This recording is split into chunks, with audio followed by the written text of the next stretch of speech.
What's going on, you guys? Welcome back to the Neighborhood Podcast. One of the hosts of the podcast, my name is Kyle Dabro, and in today's segment, we're going to go over the Green Bay Packers and some of the areas on the team that they need to address with the NFL draft coming up very soon, and also going into 2023 as well. If you guys remember from this past year, the Packers had an opportunity to get into the playoffs against Detroit at home, ended up losing that game, finished at an 8-9 record. And this offseason has been very sporadic when it comes to the Packers.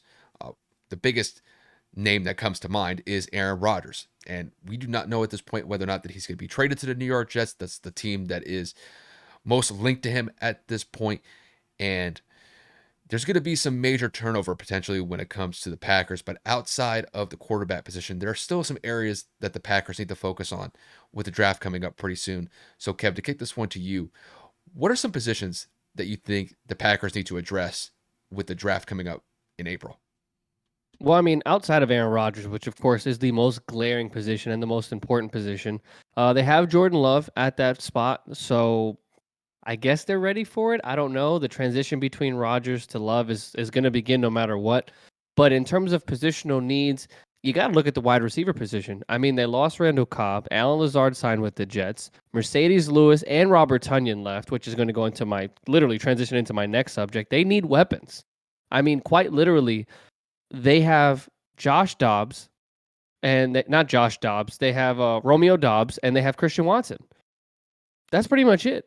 And last I checked, Jordan Love has limited experience in the NFL, and he's got no playmakers on the outside, no actual number one options to throw to. Christian Watson had a great year last year, albeit he started off pretty rough, but he started to get it going as the season kind of progressed. But outside of that, I mean, Romeo Dobbs was in and out of the lineup due to injury. They don't have that veteran presence that they did with Randall Cobb, which, again, ties me into my next position, and that's tight end.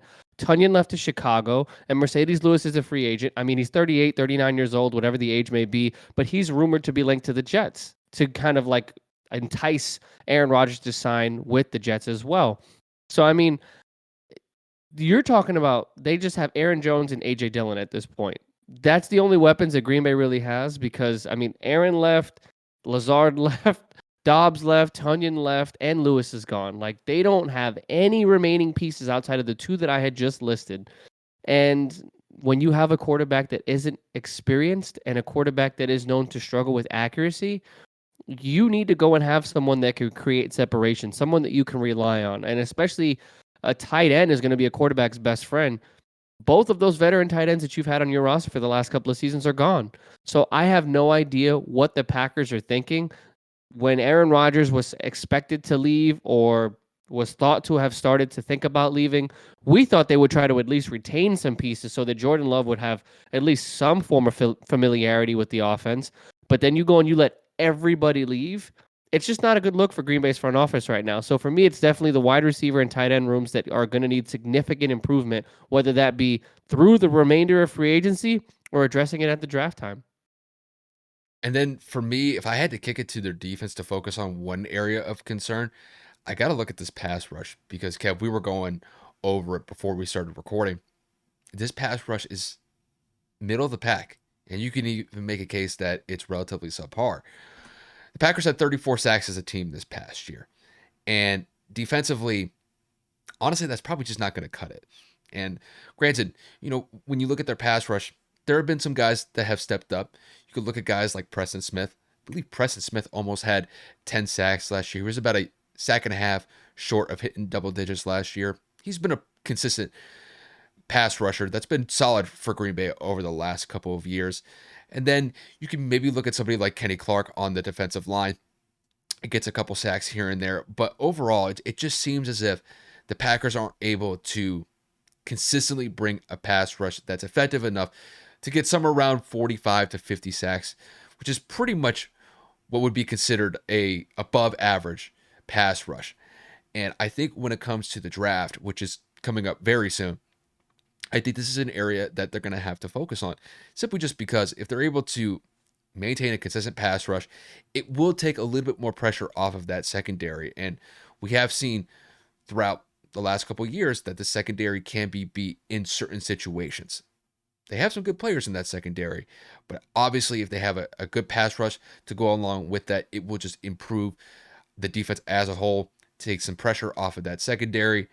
And I think if they address that pass rush area on the defense going into the draft, I think it will serve them quite nicely. I'm not saying to the point where the Packers are going to have a top tier defense.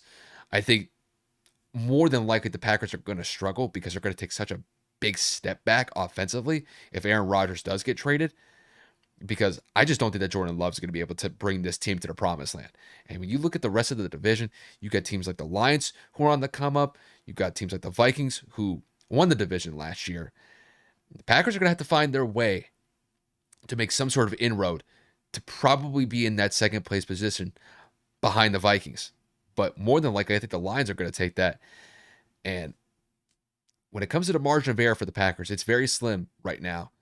And it could be slimmer if they decide to roll with Jordan Love, the quarterback position. Because if it's not Aaron Rodgers, this team is definitely going to take a step back. But just to round this out, my area of concern is definitely the pass rush. If they improve that area to solidify at least that aspect of the defense, it may help out their defensive effort going into next year.